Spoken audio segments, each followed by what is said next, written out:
Welcome to our lesson about directional light. Let's begin by expanding the Lights folder in the Feature Manager tree. Got two directional lights and an ambient light. Let's go to the View menu, select Lights. Basically, directional lights are light sources similar to the sun from the perspective that there are parallel rays whose sources are far away. If you want to use shadows in your image, you're going to need to use a directional light. Let's add one more directional light to our model. We'll right-click on the Lights folder and then select Add Directional Light. The Directional Light Property Manager opens. Here we can edit some light parameters such as color. The ambient dial controls the intensity of the light. The brightness dial controls the brightness of the light source. Specularity. This dial controls the extent to which a shiny surface exhibits bright highlights. Down below, we have the Light Position section.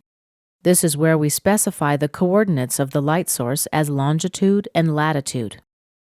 Now, if I rotate the model, you'll notice that the light remains stationary. The reason for this is that the Lock to Model option is unchecked. Let's check it. And let's rotate the model again. Now the light rotates as well. Let's check on Photoworks properties. Click that button. Let's launch the preview window as well. In the Basics section, we can switch the light on and off with this checkbox. Under Shadows, we've got three options: Global Shadows, No Shadows, and Shadows On. Global Shadows. This option is controlled via the Lighting tab of the Scene Editor. No Shadows. This option is self-explanatory. And Shadows On. If this third option is selected, two sliders become available that let us control some of the shadow parameters. Edges, hard to soft. Hard produces a shadow with a hard edge. Soft produces a shadow with a blurry edge. Below, we can adjust the edge quality, low to high.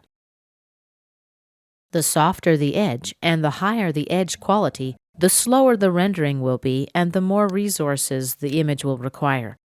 At this point, let's click OK. And let's return to the Photoworks tab. Let me expand the Lighting folder. Let's turn all the lights except our new one off in Photoworks. Let's make some more changes to our new light. We'll go back to the Feature Manager tab, right-click on Directional 4 and select Properties. I'm adjusting the position of the light in the graphic area, and now the shadow is more pronounced. Let's click OK. And let me take a moment to show you where the controls for Global Shadow are. Scene Editor, Lighting tab. Here's the Global Shadow control. Let's select Opaque and apply and close. Let's turn on Directional Lights 1 and 2. And as you can see now, we've got three different shadows. This concludes our lesson about directional lighting.